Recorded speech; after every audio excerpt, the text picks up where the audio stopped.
Assalamualaikum warahmatullahi wabarakatuh. Saya Nurul Aini Fadila, NIM 2186 206130, Prodi S1 PGSD kelas 5A. Video ini dibuat untuk memenuhi ujian akhir semester mata kuliah model-model pembelajaran bahasa Indonesia. Dosen pengampu saya, Ibu Iis Aprinawati MPD.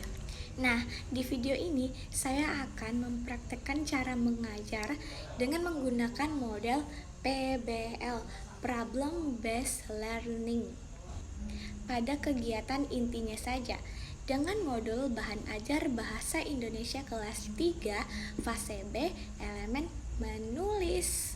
Media yang saya gunakan yaitu ada pot bunga dan gambar, mulai dari ada gambar pohon sampai terbentuknya alat perabotan rumah tangga. Dengan indikator yang pertama, peserta didik dapat menyusun kalimat berdasarkan gambar seri. Kedua, peserta didik dapat menulis karangan sederhana berdasarkan gambar seri secara berkelompok. Yang ketiga, peserta didik dapat mengevaluasi atau menyuting karangan menjadi karya individu. Oke, sebelum kita masuk pada kegiatan inti, saya akan menjelaskan dulu langkah-langkah dalam modal PBL ini, tidak sembarang saja ya. Pada modal PBL ini terdapat 5 langkah-langkah. Yang pertama, mengorientasikan peserta didik pada masalah. Yang kedua, mengorganisasikan kerja peserta didik. Yang ketiga, melakukan penyelidikan atau penelusuran untuk menjawab permasalahan. Yang keempat, menyusun hasil karya dan mempresentasikannya. Dan yang kelima, melakukan evaluasi dan refleksi proses dan hasil penyelesaian masalah. Oke, kita masuk pada kegiatan inti. Yang pertama, mengorientasikan peserta didik pada masalah. Oke anak-anak, coba sebutkan contoh-contoh benda yang terbuat dari kayu. Apa Rahma? Ya, betul. Daniel apa? Ya, betul. Salman? Ya, betul. Tapi tahukah kalian bagaimana sih proses pengolahan kursi dan meja tadi dengan menggunakan kayu? Tidak? Ayo, siapa yang tahu? Kayak mana sih prosesnya meja dan kursi itu bisa terbuat dari kayu? Ayo, siapa yang tahu? Oke, siapa yang bisa menulis karangan proses kayu tadi sampai dia menjadi meja? Ayo, siapa yang bisa? Oke, bagaimana menyusun karangan yang baik itu, Nak? Ibu nanya, dengerin dulu Rahmi. Siapa yang bisa menyusun karangan dengan baik? Sekarang coba kalian perhatikan papan tulis. Ibu akan menampilkan video proses pembuatan kayu ya. Disimak baik-baik, dilihat baik-baik. Jangan bercerita sama temannya. Oke? Berikut adalah proses pengolahan kayu menjadi meja dan kursi. Pada awalnya, meja dan kursi berasal dari kayu-kayu pohon yang ditanam di hutan. Ada jenis kayu jati, kayu mahoni, kayu akasia, dan lain-lain. Pohon kayu yang sudah tumbuh besar kemudian ditebang dan dipotong-potong masih dalam ukuran yang besar dan panjang. Kayu yang sudah dipotong-potong berbentuk gelondongan diangkut ke kota untuk dijual ke pengrajin kayu. Dari tangan pengrajin kayu, kayu diolah, dipotong-potong, dan dibentuk, sehingga terciptalah meja dan kursi dengan berbagai bentuk dan ukuran.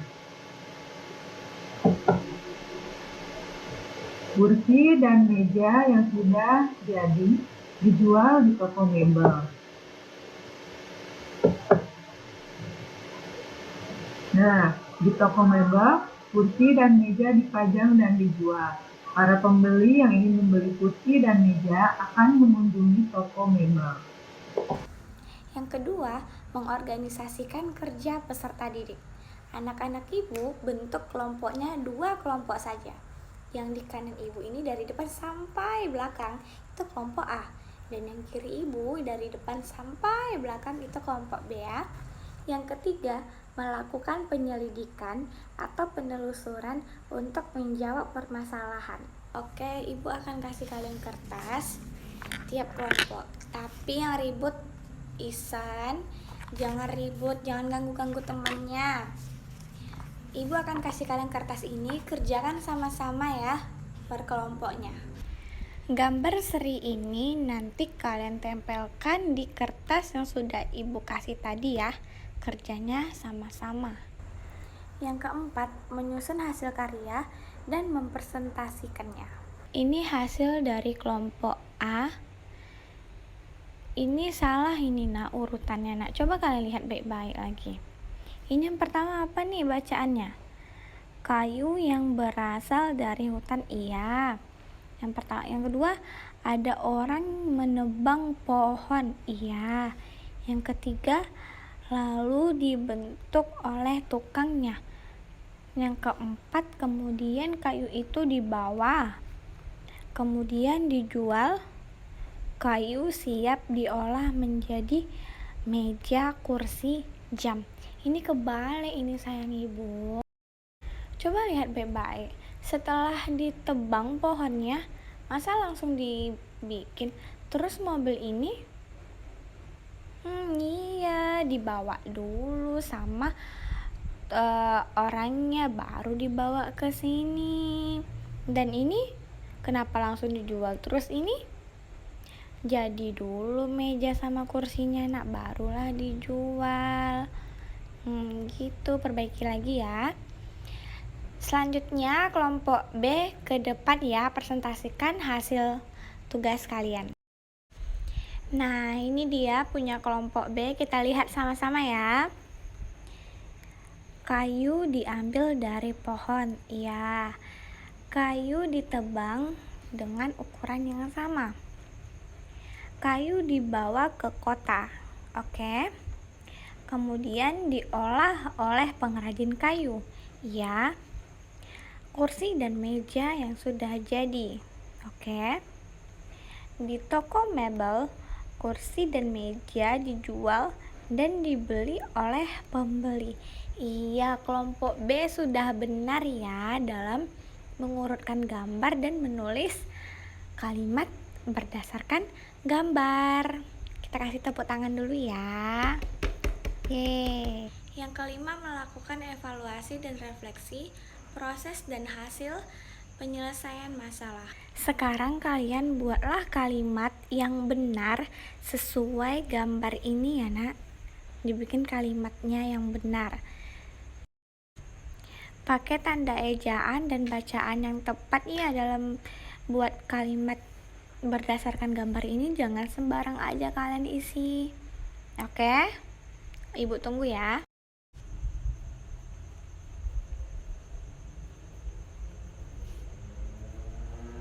Oke, ini udah betul ya tanda bacanya ya nak. Udah, lanjutkan ya. Oke, kita periksa tugas kedua kalian ya. Membuat kalimat berdasarkan urutan gambar. Gambar pertama. Pada awalnya, meja dan kursi diambil dari pohon kayu jati. Pohon itu ditebang dengan ukuran yang sama. Kemudian, potongan kayu itu dibawa ke kota. Sampainya di kota, kayu itu diolah oleh pengrajin kayu. Meja dan kursi yang sudah jadi. Kemudian dijual di toko mebel. Udah betul ini ya. Oke, sekarang kalian sudah paham meja dan kursi itu terbuat dari apa dan bagaimana cara menulis kalimatnya sesuai dengan urutan gambar tadi. Sekarang coba lihat, ibu ada bawa ya bunga atau vas bunga ya. Ini terbuat dari apa ini nak? Iya, dari kayu. Ini nih dari kayu apa tadi? Apa, Rahma? Iya, kayu jati. Kayu itu dibawa oleh orang ke pengrajinnya dan dibikinlah vas bunga ini. Cantik kan? Nah, sudah paham ya anak ibu semuanya? Oke. Itu tadi video praktek mengajar saya dengan menggunakan model Problem Based Learning atau PBL. Apabila ada kekurangan, saya mohon maaf. Wabillahi taufik wal hidayah. Wassalamualaikum warahmatullahi wabarakatuh.